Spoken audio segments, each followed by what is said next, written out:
It was a warrantless arrest, right? Tama po.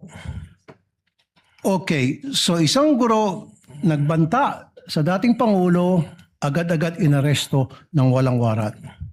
Now, itong yung VP Sara, si Vice President Sara Duterte, na nagbanta rin kay Pangulong Duterte at kay Pangulong Marcos. Anong difference ng dalawa? Well, magkakaiba po nila itong si Rene sa isang guro, si Vice President, isa naman pong Vice President. At siguro po ito ang naging konsiderasyon kung bakit hindi siya inaresto agad. So ibig sabihin ng NBI pala ay tumitingin sa tinatawag na special treatment. I cannot So ibig speak. sabihin hindi pala patas sa NBI. Ni Pangulong Duterte, isang guro na nagsabi may patong sa ulo ng dating Pangulong Duterte, kung sino man makapagpapatay sa kanya, agad-agad inaresto ng walang warrant of arrest. And then ito naman si VP Sara na sabi nyo, allegedly nagbigay ng death threat against President Marcos at hindi inaresto.